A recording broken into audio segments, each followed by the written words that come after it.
ജർമ്മനിയിൽ അൺലിമിറ്റഡ് ആയിട്ട് soft drinks കിട്ടുന്ന ഒരു സ്ഥലം ഉണ്ടെന്ന് പറഞ്ഞാൽ നിങ്ങൾ വിശ്വസിക്കുമോ?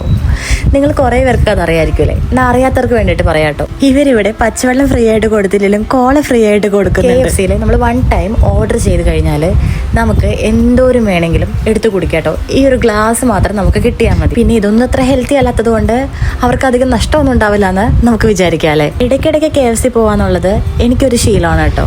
KFC കഴിക്കാനുള്ള ആഗ്രഹം കൊണ്ടല്ല കേട്ടോ, പോകാൻ വേറെ അധികം സ്ഥലങ്ങളൊന്നും ഇല്ലാത്തതുകൊണ്ടാണ് ഇടയ്ക്കിടയ്ക്ക് ഇവിടേക്കെങ്കിലും ഒന്ന് പോകാമെന്ന് വയ്ക്കുന്നത്.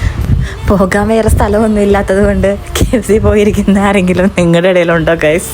ഇതൊക്കെ പുറത്ത് പറയാനായിട്ട് മടിയുണ്ടേ പറയണ്ട കേട്ടോ. ഇപ്പം ജർമ്മനിയിലല്ലാത്തവർ വിചാരിക്കുന്നുണ്ടാവില്ലേ ഇപ്പോഴെന്താ ഈ പറയണേ, ഇതെന്ത് പോവാൻ സ്ഥലമില്ലെന്നോ? അതൊരു റിയാലിറ്റിയാണ് ഇവിടുത്തെ ഗൈസ്. നമ്മൾ അബ്രോഡ് വന്നു കഴിയുമ്പോൾ ഇതൊക്കെയാണ് ഇവിടുത്തെ റിയാലിറ്റി. ഈ റിയാലിറ്റിയിലെ ഓരോ സത്യങ്ങളാണ് ഞാൻ നിങ്ങളോട് സംസാരിക്കുന്നത്. ഇനിയും ഇതുപോലത്തെ എത്ര റിയാലിറ്റി സംസാരിക്കാനിരിക്കുന്നു. അപ്പം അതൊക്കെ നമുക്ക് വഴിയേ കാണാം കേട്ടോ. അപ്പം ഞാൻ പോയി KFC കഴിക്കട്ടെ കേട്ടോ. Okay bye.